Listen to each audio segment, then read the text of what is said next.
Sous le thème général de « J'étais aveugle, maintenant je vois », nous abordons ce soir la deuxième partie de l'exposé en 5 tableaux sur les aveugles de la Bible.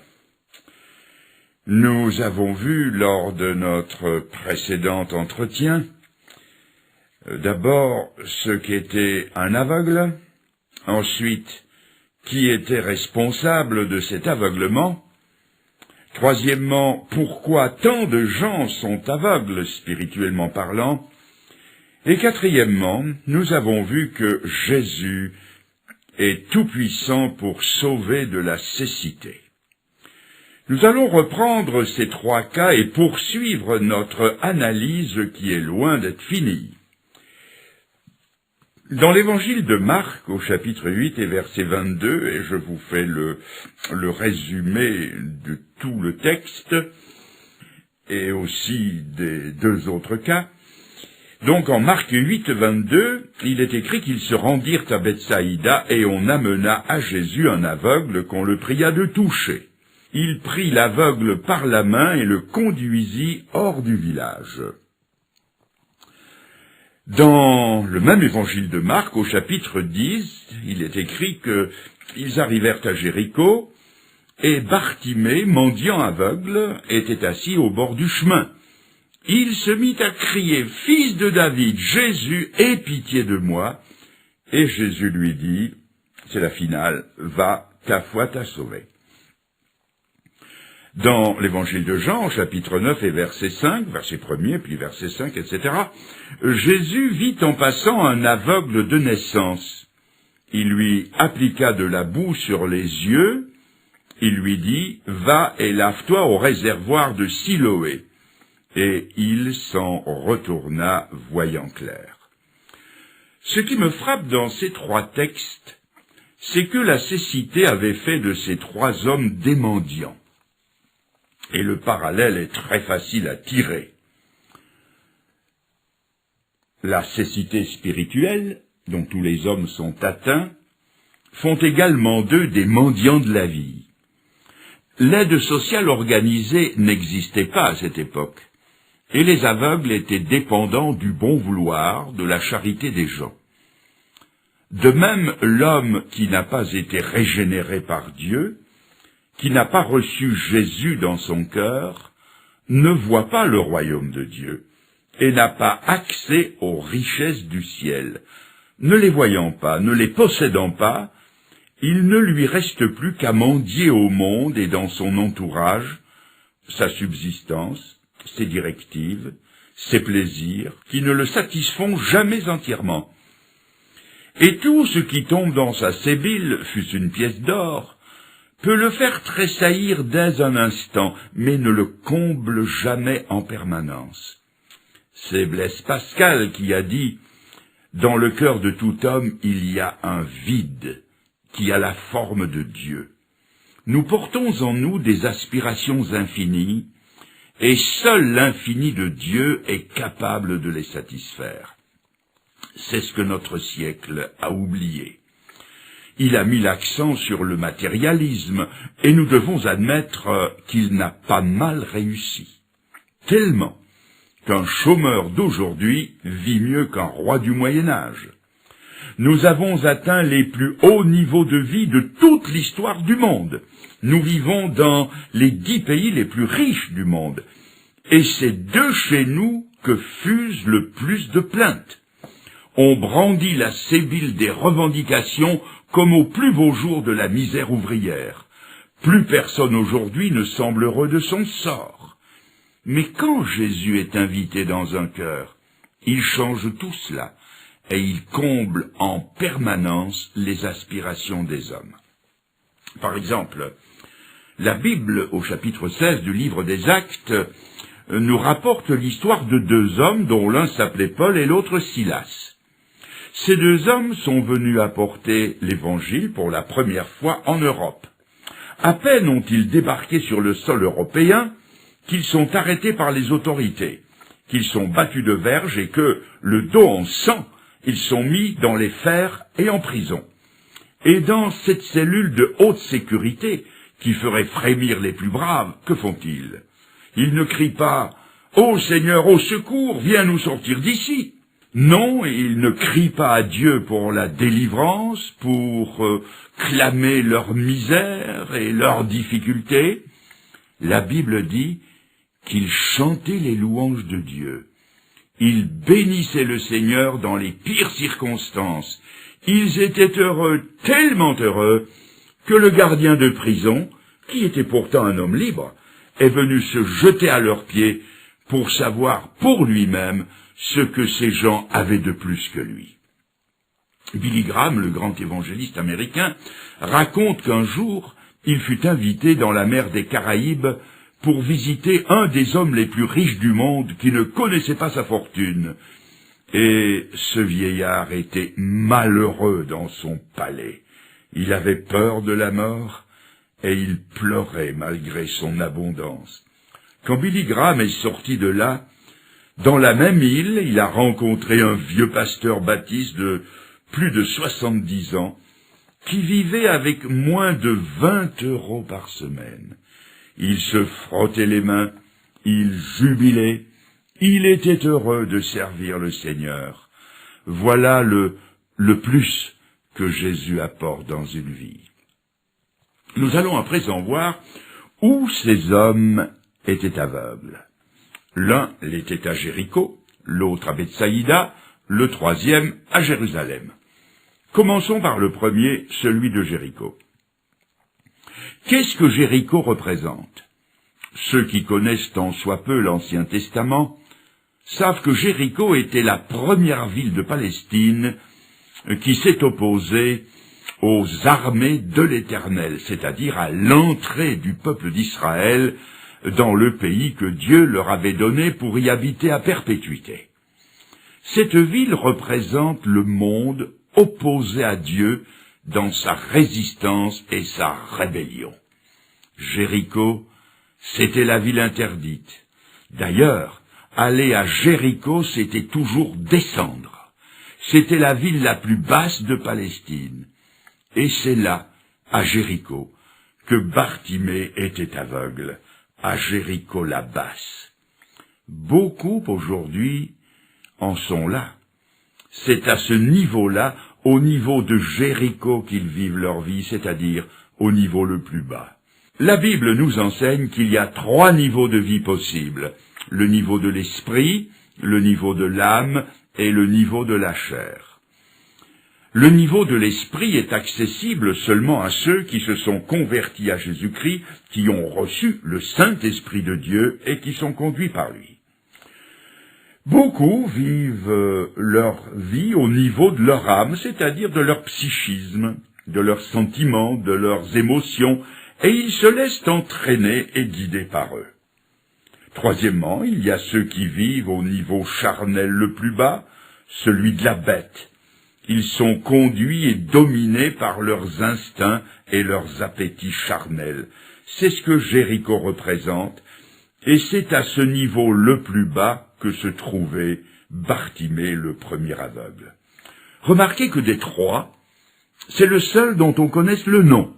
Il s'appelait Bartimée. C'est le seul qui sort de l'anonymat. Bartimée veut dire fils de Timée.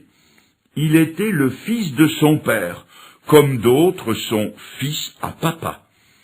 Il y a beaucoup de gens qui ont un nom, une renommée, un titre, une fortune, une particule à leur nom et même leur photo sur les affiches électorales.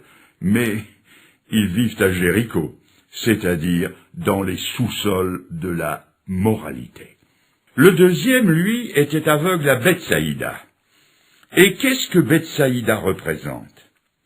Bethsaïda était la ville de l'incrédulité, à tel point que le Seigneur a dit un jour, « Malheur à toi, Bethsaïda, si tous les miracles qui ont été faits en ton sein avaient été faits dans les villes de Sodome et de Gomorrhe, elles se seraient repenties avec le sac et la cendre. » Ainsi, Bethsaïda était le haut lieu de l'incrédulité. La population de cette ville avait vu des miracles extraordinaires. avait entendu la plus belle prédication d'amour du monde. Christ, l'homme-Dieu, avait marché dans ces rues, et ils y étaient restés insensibles, et le plus sombre avenir leur était prédit. Notre civilisation ressemble à Bethsaïda. Nous vivons dans un siècle vraiment prodigieux. La science, dans l'investigation de l'infiniment petit, l'atome, le nucléaire, a fait des découvertes époustouflantes. Il y a quelque temps, j'étais en contact avec un technicien du nucléaire qui m'a appris que dans la grande complexité des particules des corps, il y avait un corps que l'on venait de découvrir dont la vie n'avait qu'un 26 millième de seconde, dont on était parvenu à détecter l'existence. La science a découvert aussi des nouveaux champs d'exploration dans l'infiniment grand, et le regard de nos télescopes fouille le ciel jusqu'à des millions d'années-lumière. La médecine, la chirurgie, l'électronique font des bonds de géants. Il n'y a pas si longtemps, on croyait que la cellule était une particule de vie très simple, mais aujourd'hui, on en découvre l'extrême complexité. J'ai entendu deux savants français parler de la cellule. L'un dit qu'une cellule de notre corps est à elle toute seule aussi compliquée que la ville de New York, avec ses réseaux complexes de communication, de circulation, d'évacuation, etc. Ce à quoi son collègue a répondu « Vous faites la partie belle à la cellule. La cellule est beaucoup plus compliquée que la ville de New York. » Nous sommes dans un siècle fait de découvertes et de progrès stupéfiants. Et en plus, nous sommes aussi dans le siècle non moins intéressant de l'accomplissement des prophéties. Tout ce qui est prophétisé dans la Bible est maintenant écrit dans notre journal quotidien. Il suffit de prendre la Bible d'une main et le journal de l'autre et de voir que les deux collent parfaitement ensemble. Et malgré tous ces signes et toutes ces évidences, jamais génération n'est restée aussi incrédule que la nôtre, et en cela nous ressemblons aux habitants de Bethsaïda. L'un était aveugle à Jéricho, la basse, l'autre à Bethsaïda, l'incrédule, et le troisième était aveugle à Jérusalem. Jérusalem, c'est la ville du grand roi, aux pierres chargées d'histoire, avec son temple de l'Éternel, centre de la vie religieuse juive. Cet homme était là, aveugle au sein de toutes ces lumières. Il y a beaucoup d'hommes aujourd'hui qui baignent dans une atmosphère de piété. Ils vivent au milieu de ceux qui voient et eux ne voient pas. Ils côtoient ceux qui sont sauvés et eux ne le sont pas. Ils tâtonnent dans l'obscurité, ne sachant où trouver le salut, n'ayant aucune certitude devant la mort, le jugement et l'éternité. Ils ne savent pas s'ils sont sauvés, et ils mendient à la religion un peu de consolation, un peu de baume, et les années qui passent ne les rapprochent pas du salut, au contraire. Au milieu des cérémonies, au milieu des prophètes, au milieu des serviteurs de Dieu, au milieu de ceux qui voient, ils sont aveugles. Ils sont comme le serviteur du prophète Élisée de l'Ancien Testament, qui ne voyait pas ce que voyait son maître. Un jour, qu'ils étaient dans une petite ville, encerclés par les armées syriennes qui voulaient prendre le prophète et le mettre à mort, Élisée était d'un calme olympien, tandis que son serviteur tremblait de tous ses membres. Voyant le calme de son maître, il lui a dit « Mon Seigneur, comment ferons-nous » Et le prophète a répondu « Ne crains pas. Ceux qui sont avec nous sont plus nombreux que ceux qui sont contre nous. » Il a regardé partout. Il a eu beau ouvrir les yeux, il n'a rien vu. Alors Élisée pria et dit « Éternel, ouvre ses yeux pour qu'il voie. » Et le miracle s'est fait. Ses yeux se sont ouverts, et je lis, il vit la montagne pleine de chevaux et de chars de feu autour d'Élisée. les armées de l'Éternel qui étaient là pour sauver son serviteur. C'est aussi ce qui se passe quand Jésus-Christ vient dans un cœur et que l'on est illuminé par son Saint-Esprit. Au milieu du danger, des épreuves et des difficultés, on est assuré de la présence du Seigneur. Ainsi, on peut avoir des titres et des diplômes, même ecclésiastiques, et être aveugle, comme cet autre prophète de l'Ancien Testament nommé Balaam. Il s'appelait lui-même le voyant, et il était si peu voyant que son âne voyait plus clair que lui. Son baudet a vu l'ange de l'Éternel, l'épée à la main, et lui, le voyant, ne voyait rien. Il a failli perdre sa vie ce jour-là, et ayant persisté dans son aveuglement, il a fini par la perdre tout à fait. Voilà donc où nos trois hommes étaient aveugles. L'un l'était à Jéricho, la basse, l'autre à Bethsaïda, l'incrédule, et le troisième à Jérusalem, la royale.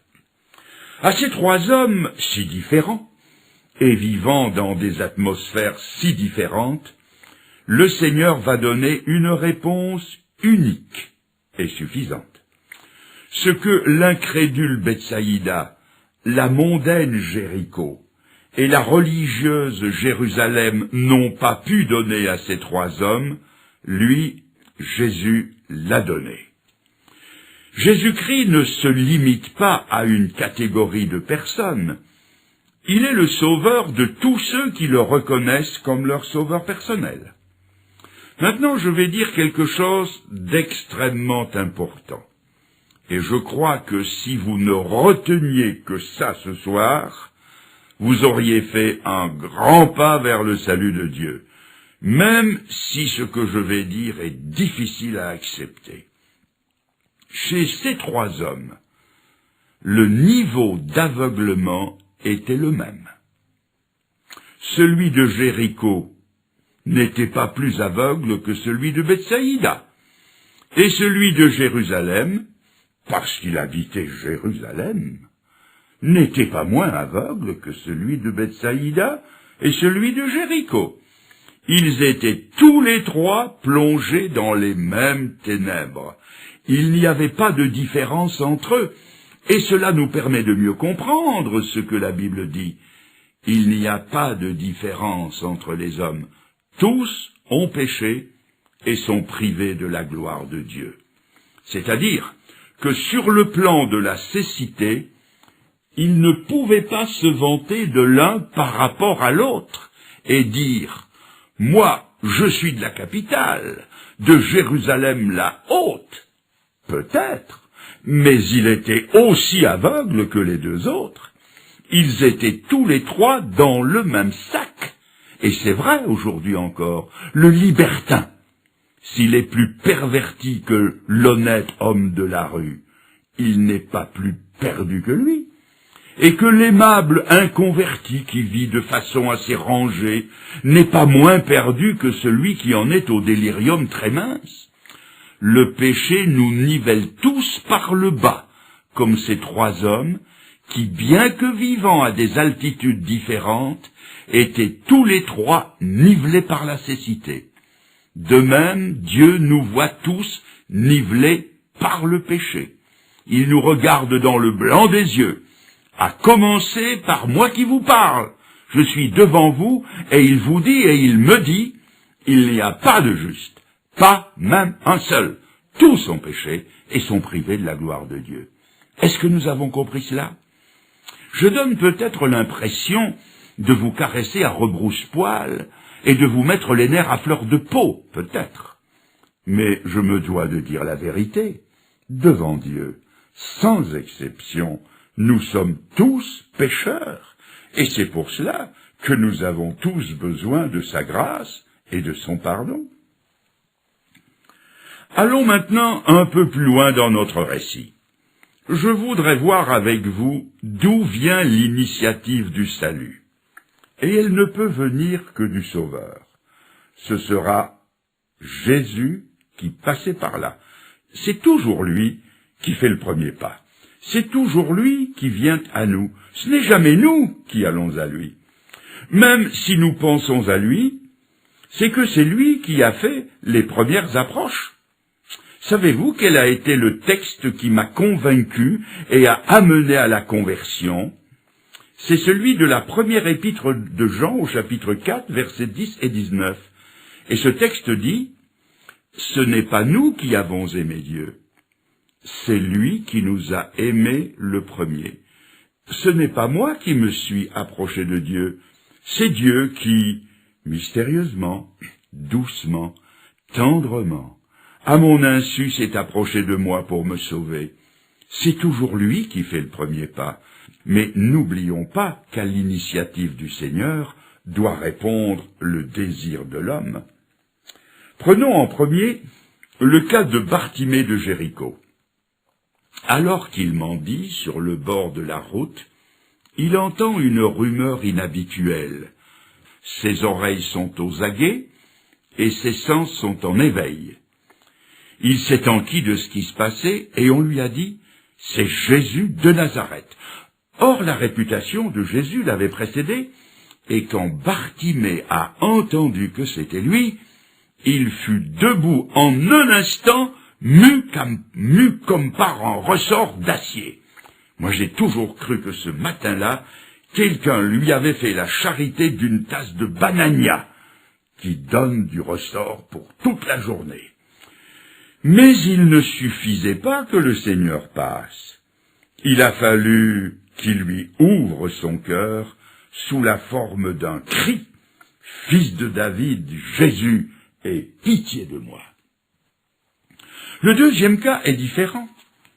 C'est encore Jésus qui passe par là, mais il est écrit « On amena vers Jésus un aveugle qu'on le pria de toucher ». Ici, ce sont d'autres qui agissent et qui amènent cet homme à Jésus, et c'est parfois ainsi que les choses se passent. C'est souvent que des parents chrétiens amènent leurs enfants au Seigneur en leur parlant de lui, en priant pour eux et avec eux.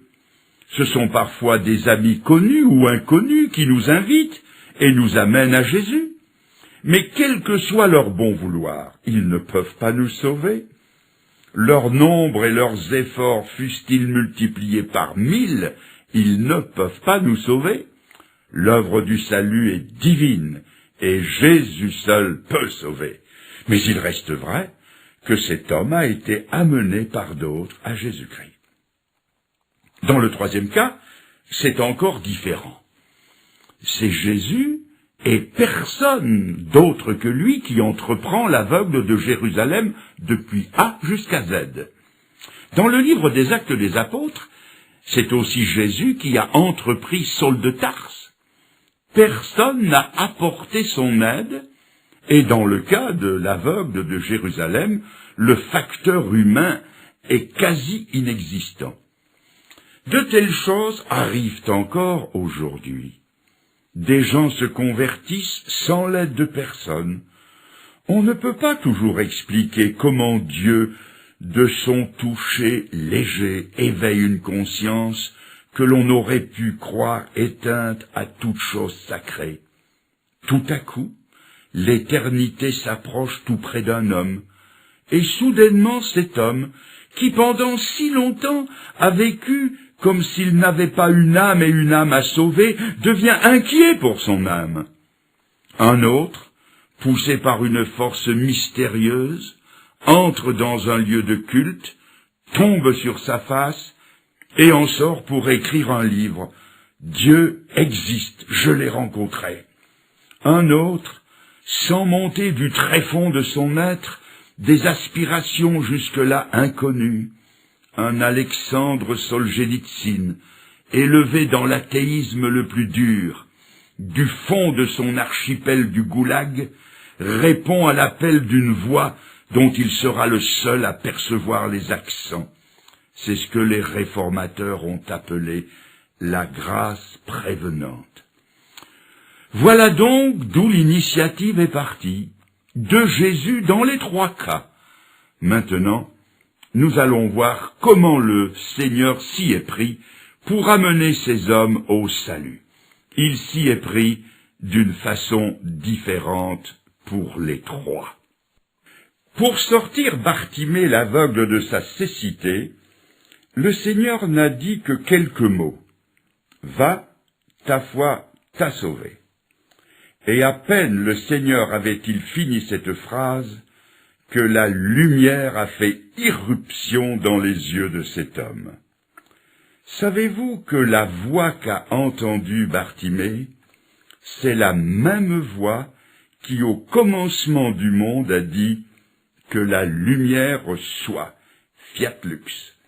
Et d'un coup, la lumière, peut-être celle du Big Bang, la lumière a jailli dans l'univers. La même voix qui a créé les mondes s'est adressée à un homme. Et confondant toutes les explications de la médecine, le miracle se fit. La lumière a jailli dans les yeux de cet homme qui était un aveugle né. De même, le salut de Dieu bouscule et défie les raisonnements de la philosophie. Le salut que Dieu donne est comme ses guérisons. Il ne se base sur aucun appui intérieur, aucun subjectivisme, aucune autosuggestion, aucun phénomène psychique ou parapsychique. Le salut, c'est une intervention extérieure à l'intéressé. C'est ce que dit la parole de Dieu. Dans le fameux texte d'Éphésiens 2:8, c'est par la grâce que vous êtes sauvés, par le moyen de la foi. Ça ne vient pas de vous, c'est un don de Dieu, ce n'est pas par les œuvres, afin que personne ne se glorifie. Mais si c'est une intervention extérieure à l'homme, c'est une intervention qui devient sa propriété et qui s'inscrit en permanence dans sa vie de chaque jour. Voilà comment le Seigneur s'y est pris avec l'aveugle de Jéricho. Il a simplement dit quelques mots. « Va, ta foi t'a sauvé. » Et le miracle s'est fait. Voyons maintenant comment il s'y est pris avec l'aveugle de Bethsaïda. Il l'a pris par la main, l'a fait sortir de la ville. Pourquoi cette étrange façon de procéder? Souvenons-nous que Bethsaïda était le haut lieu de l'incrédulité. Et la Bible nous apprend que dans un autre cas, le Seigneur ne put faire dans cette ville-là aucun miracle à cause de leur incrédulité. Ce qu'il nous faut savoir, c'est que le salut de Dieu ne germe jamais dans le doute, mais toujours dans la foi. À Marthe et Marie, les sœurs de leur frère Lazare qui était mort, le Seigneur a dit, « Si tu crois, tu verras la gloire de Dieu. » L'incrédulité est ici démasquée comme étant le pire de tous les péchés, car il fait obstacle à l'intervention de Dieu. Aussi fallait-il sortir cet homme de ce conditionnement mortel. Il l'a donc pris par la main et l'a sorti de la ville. Maintenant, j'aimerais attirer votre attention sur le fait qu'il ne s'agissait pas là de l'incrédulité de l'athéisme, c'était l'incrédulité religieuse, qui ne vaut pas mieux que l'autre. N'oublions pas que c'est parmi ceux qui avaient une religion que le Seigneur a relevé et stigmatisé l'absence de foi. Il faut se rappeler que ce sont ceux qui avaient une religion, qui priaient en élevant les mains vers le ciel, qui l'ont crucifié, et qui ont dit « Nous ne voulons pas que celui-ci règne sur nous ». La superstition, les croyances et le mysticisme abondent partout, mais ils n'ont rien à voir avec la foi. Et c'est tellement vrai qu'il y a des cercles dont il faut sortir si on veut que le miracle se fasse. Il y a des cercles d'amis incrédules dont il faut sortir si l'on veut être sauvé. Il y a même des cercles religieux où l'on dénigre à longueur d'année la parole de Dieu, où l'on ne croit plus à la résurrection, à la régénération, à la conversion, à la nouvelle naissance, au ciel, à l'enfer, aux miracles, qui sont en quelque sorte des fabriques d'incrédulité et dont il faut sortir si l'on veut être sauvé. Le Seigneur donc l'a fait sortir, et une fois hors de la ville, il va faire quelque chose d'étonnant. Il prend de sa salive, il la met sur les yeux de l'aveugle. Pour savoir ce que cela veut dire, il faut se poser la question. Qu'est-ce que la salive et à quoi sert-elle? Ceux qui savent que toute mécanique doit être huilée, autrement dit lubrifiée, tous ceux-là comprendront que la salive, c'est le lubrifiant de la parole. C'est comme l'huile que l'on met dans un moteur. Si vous n'aviez pas de salive, au bout de moins d'un quart d'heure, vous ne pourriez plus articuler un seul mot. Voilà ce qu'est la salive. Pour nous, occidentaux, cette peu ragoûtante façon de faire a une portée immense pour ceux qui veulent bien se pencher sur la parole de Dieu et se laisser instruire par elle. Qu'est-ce que la Bible dit sur la salive? Dans le Nouveau Testament, il y a un texte tiré de l'Ancien qui dit « Ils ont sous la langue... » Qu'est-ce qu'ils ont? La salive? Non, un venin d'aspic, un venin de vipère. Voilà comment Dieu parle de notre salive. Oserions-nous dire que ce n'est pas vrai, et prétendre que ce qui est sorti de notre bouche n'a jamais été huilé par une salive qui avait un goût de venin?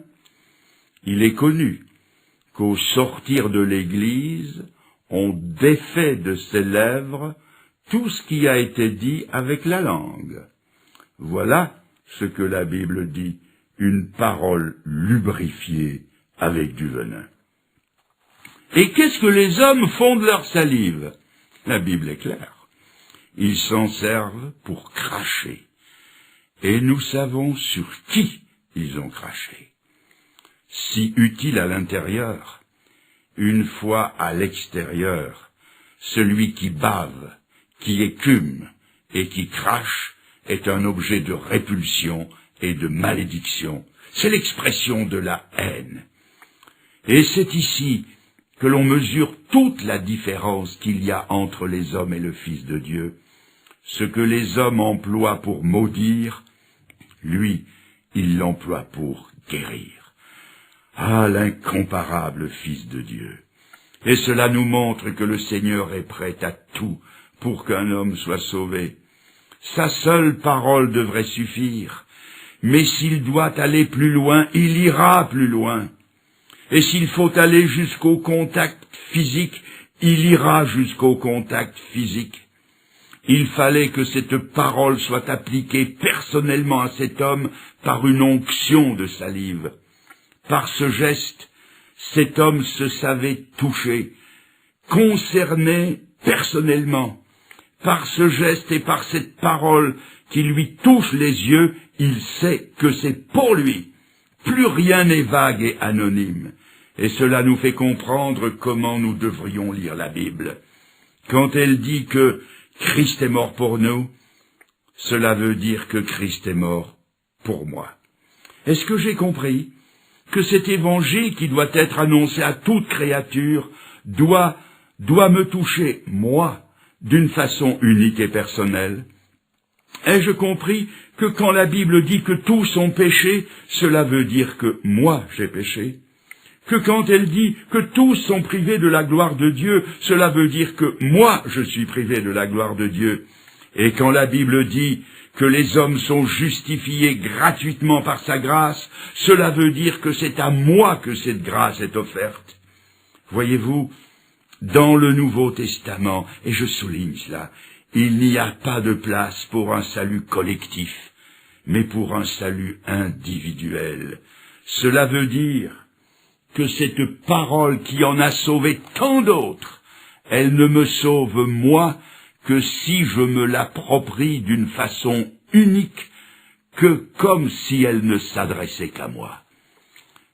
Voilà comment le Seigneur s'y est pris. Au premier, il ne dit que quelques mots. Au deuxième, il le prend par la main et le fait sortir du village, et lui met de la salive sur les yeux. Et maintenant, comment s'y est-il pris pour le troisième, l'aveugle de Jérusalem? Ici, le Seigneur fait un pas de plus. Il crache par terre, il fait de la boue avec sa salive, il l'applique sur les yeux, et il lui dit d'aller se laver au réservoir de Siloé. Les raisons profondes qui ont poussé le Seigneur à agir de la sorte peuvent nous échapper. Mais nous avons là la preuve que rien ne le rebute. Il ira jusqu'à la boue s'il le faut pour sauver un homme. Et dans un sens, n'est-il pas allé jusqu'à la boue? Voici une partie d'un psaume prophétique qui a été écrit 1000 ans avant que le Christ ne vienne sur cette terre. Ce psaume 69, c'est celui qui nous parle par avance de son sacrifice expiatoire et qui commence par « Sauve-moi, ô Dieu, car les eaux menacent ma vie, je m'enfonce dans la boue, sans pouvoir me tenir. Je suis tombé dans un gouffre et les eaux m'inondent, je m'épuise à crier, mon gosier se dessèche. Je m'enfonce dans la boue. » Savez-vous que la croix a été cela pour son âme sainte, de la boue, et que la coupe qui lui a été tendue cette nuit-là dans le jardin de Gethsémanée lui est apparue comme une coupe remplie d'une boue immonde, mixture de mort, faite du venin des hommes et de la poussière d'un sol maudit par Dieu, et il s'en est laissé éclabousser jusqu'à en être complètement défiguré. La Bible dit que son visage était plus défait que celui d'aucun fils des hommes. Eh bien, cette œuvre que Jésus va faire dans la boue, et pour nous sortir de la boue du péché, il va l'appliquer à cet homme dans un contact direct. Maintenant, Jésus aurait très bien pu se passer de la boue pour guérir cet homme. Mais cet homme, lui, ne pouvait pas s'en passer, et vous allez comprendre pourquoi. La Bible nous enseigne que pour être sauvé, il faut nécessairement avoir la foi, il faut croire. Or, pour que le miracle devienne effectif, il faut que cet homme croie, sans voir encore, et que sa foi prenne la forme de l'obéissance. Le Seigneur lui met de la boue sur les yeux et lui dit « Va et lave-toi au réservoir de Siloé ». Il va falloir que cet homme croie la parole du Seigneur. Il a fallu qu'il aille jusqu'à la fontaine de Siloé avec la tentation constante de se dire « À quoi bon? Est-ce que ça en vaut la peine? Est-ce que ce n'est pas une plaisanterie ?» Mais quand Jésus lui a dit d'aller, il a saisi qu'il devait obéir et que c'était maintenant ou jamais. Et nous pouvons nous imaginer ce que cet homme pouvait ressentir en s'en allant avec sur les yeux cet emplâtre qui durcissait à mesure que le temps passait. Il aurait même pu dire « Pourquoi le Seigneur ne m'a-t-il pas guéri comme les autres, sans cette surcharge qui fait de moi un point de mire ridicule? Pourquoi mon cas est-il plus compliqué que celui des autres ?» Mais il n'a pas réagi de la sorte. Il est allé sans hésitation, et je souligne, selon les paroles du Seigneur. Telle est la vraie foi en Jésus-Christ. C'est une foi obéissante, pareille à celle de cet homme. Maintenant, le réservoir de Siloé, vers lequel le Seigneur l'a envoyé, était peut-être dans la direction de la maison de ses parents. Dans ce cas, il connaissait chaque pavé du chemin. Mais le réservoir était peut-être du côté opposé de la ville. Et dans ce cas, il a dû demander sa route 10 fois. Mais faisant fi de tout autre sentiment que de l'obéissance, il est allé. Il aurait même pu raisonner de la sorte. Le temple de Jérusalem est plus près, et il y a là la cuve d'airain remplie d'eau. Je pourrais m'y bassiner les yeux, dans son eau consacrée aux ablutions des sacrificateurs. Eh bien non, aucune de ces alternatives ne l'a retenu. Il est allé selon les paroles de Jésus-Christ. Remarquable illustration de la foi par laquelle on est sauvé. Dieu l'a dit, je le crois. Dieu fit une promesse à Abraham, et Abraham crut Dieu, et à l'instant, il fut rendu juste devant Dieu. Il devint le père et le modèle des croyants.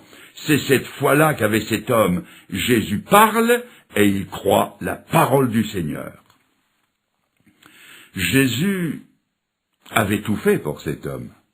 Il était venu, il l'avait rencontré, il l'avait entrepris, il avait mis de la boue sur ses yeux, et il lui avait donné un ordre. Il avait tout accompli, mais ce tout pouvait devenir rien du tout s'il ne mettait pas sa confiance en le Seigneur au point de faire ce qui lui était ordonné sans avoir la garantie du succès. Ce tout pouvait n'être rien du tout s'il ne croyait pas la parole du Seigneur. Pour nous, c'est la même chose. Nous n'avons rien à ajouter à l'œuvre de Jésus-Christ et au salut qu'il a fait et dont il a pris l'initiative. Il est venu du ciel sur une planète en révolte, il s'est incarné, il est devenu homme, il a refait toute notre vie dans un pays pauvre et occupé, dans une petite famille sans importance, il a grandi, il a souffert, il a parlé, il a prêché, et à la fin d'une vie si belle, où le ciel a rendu par 2 fois ce témoignage, celui-ci est mon fils bien-aimé dans lequel j'ai trouvé tout mon plaisir, il est allé offrir sa vie en sacrifice pour nos péchés. Ça veut dire que sur la croix, pendant ces 3 heures de ténèbres, il a pris nos péchés à son compte, et il est descendu dans la mort, parce que le salaire du péché, c'était la mort. Autrement dit, il a goûté la mort à notre place, il s'est substitué à nous. En résumé, le Seigneur a tout fait. Il n'y a rien à ajouter à ce qu'il a fait. Seule son œuvre de substitution et sa grâce peuvent nous sauver. Mais, si nous n'avançons pas sur le chemin qu'il nous trace, si nous attendons des preuves sans courir le risque de la foi, nous rendons la grâce de Dieu inutile à nos vies et finalement inopérante. Jésus lui a dit d'aller, et il est allé. Aujourd'hui, Jésus vous dit au travers de cette prédication, venez à moi, croyez en moi. Il ne vous laisse rien d'autre à faire qu'à obéir à son invitation à venir à lui. C'est tout ce qu'il exige de vous, la foi obéissante, comme le dira l'apôtre Paul dans son épître aux Romains chapitre 1 verset 5. Vous pouvez donc en cet instant vous recueillir et répondre à son invitation en lui disant du fond du cœur cette courte prière, si elle convient, si elle vous convient, vous pouvez la suivre, et lui redire intérieurement, lui dire, Seigneur, c'est avec une foi obéissante que je réponds à ton appel. J'ai besoin d'être sauvé comme ces 3 hommes avaient besoin d'être guéris. Dites-lui, je reconnais que je me suis conduit en aveugle dans beaucoup de choses, et que je suis en train d'y perdre mon âme. Dites-lui encore, je viens à toi comme un mendiant de ta grâce, et je te demande pardon. Dites-lui surtout, Seigneur, je n'ai rien à t'offrir, j'ai tout à recevoir de toi, et je commence par te recevoir, toi. Dites-lui aussi, Seigneur de lumière, entre dans mon cœur, à cet instant, je me livre à toi, je me donne à toi, qui le premier s'est donné pour moi. Amen, Seigneur.